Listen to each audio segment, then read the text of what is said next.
और अगर कहीं ऋषि सुनक की जगह पे आसिम वकार होते, हमें पता है कि देशद्रोही कौन है और देश प्रेमी कौन है।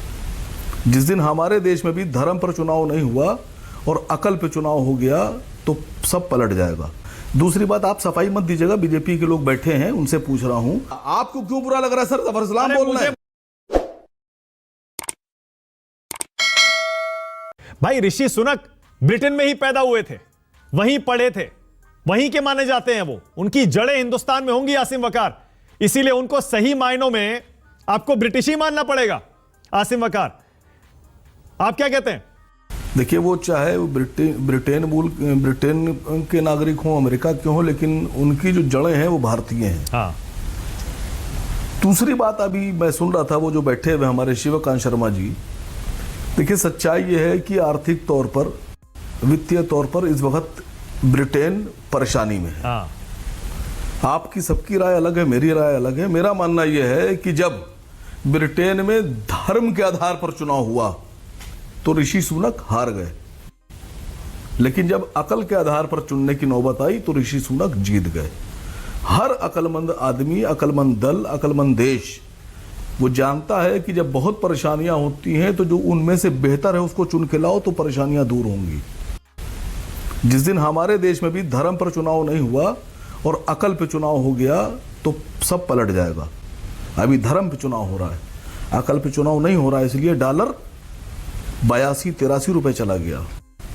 जिस दिन अकल पे होगा उस दिन डॉलर रुपए के मुकाबले 10-12 रुपए में हो जाएगा।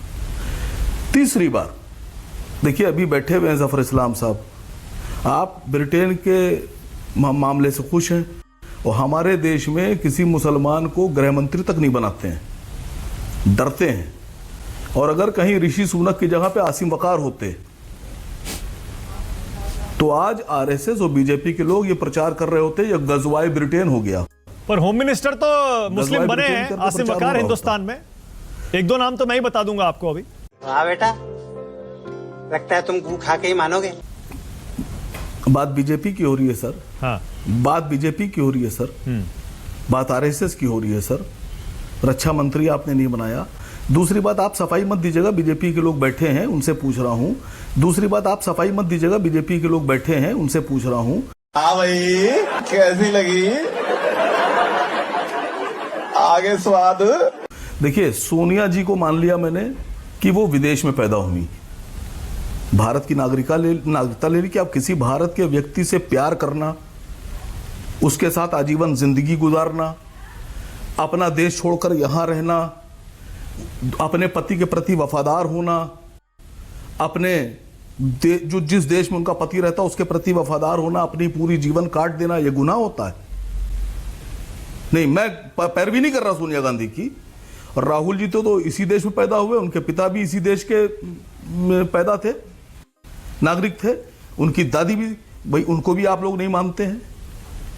मसला सिर्फ ये है, आप बता दीजिए आप क्या मानते हैं? आसिम वकार नहीं, देखिए स्टैंड लेना पड़ेगा, फिर स्टैंड लेना पड़ेगा, फिर आपको ये बताना पड़ेगा सोनिया गांधी और राहुल गांधी का प्रधानमंत्री बनने का सवाल जब आएगा क्या आप सपोर्ट करेंगे?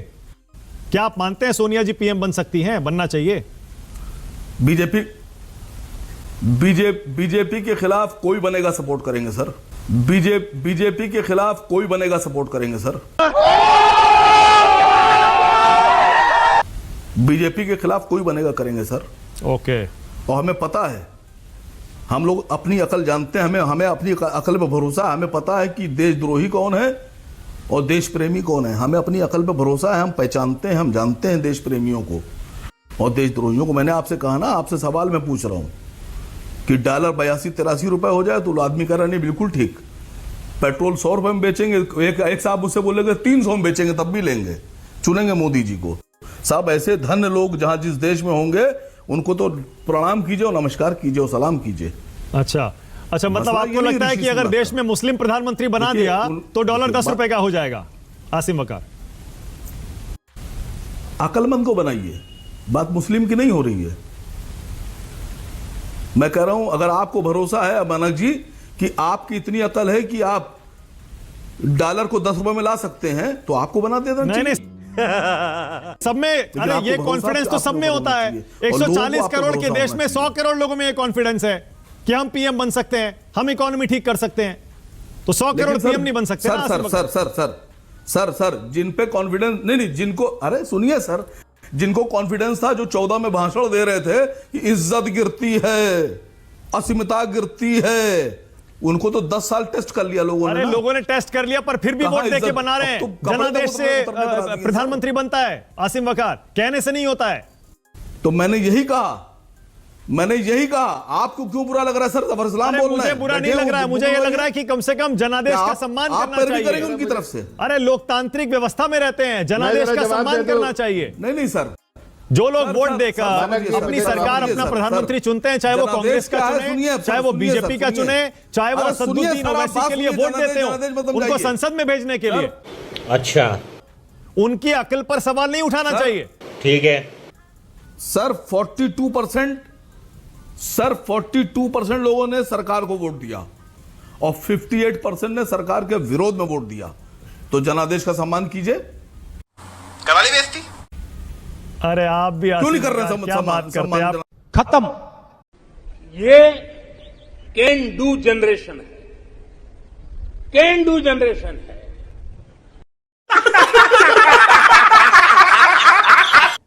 अब बताइए मैं क्या करूंगा? एक बहुत सिंपल सी टिप आपके साथ शेयर करती हूँ। अपने हाथ को इस तरीके से रखिए।